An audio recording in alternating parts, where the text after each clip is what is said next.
Primeiro-Ministro Sanana Guzmão, Selori Kazudengue nebedadaune sai makas, ba Conselho-Ministro onde discute no buka solução, o insama bela reduz no prevene moras refere e harai larang.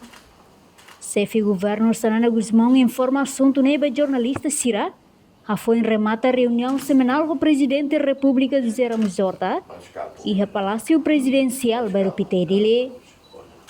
Primeiro-Ministro Sanana informa, abang sexta-feira, se ia reunião Conselho-Ministro Extraordinário, no dia se Húsuba Ministra Saúde, Elia dos Reis Amaral, atu explica detalhe como a situação moras dengue, nebe dadau ne sai makas e a capital dele, tuir Sanana, susuk magnudar fator principal husi moras dengue, nebe lori dengue ba ia comunidade, no ne governo se orienta Ministério Saúde, atu hare filafali estratégia prevenção, inclui reativa atividade fumigação, no implementa regras, da medidas controle susuk e fatem kira com risco.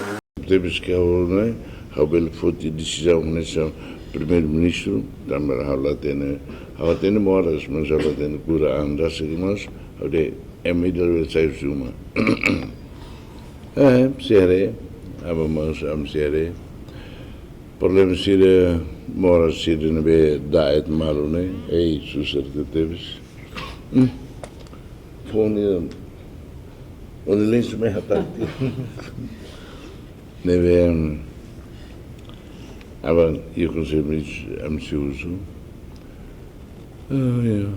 Dengue tam sido maneira. Susu. Hein? Dados e susu. Susu. Susu.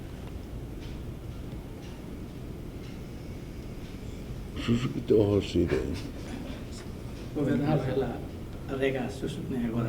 Rega susu. Rega susu memórias botam então. Rega para me mate. Rega para me mate. Aban ambis sério, né? Governo Mos Húsuba Comunidade Hotu, atu coopera com a autoridade de saúde, mantém limpeza ambiente, halo limpeza e a fatin sira hanesang ia kaleng, botir, lata, no lokal sira seluk, nebe belesai knuk basusuk, hoditolong. Reportagem no Vai Magno Televisão Timor Post.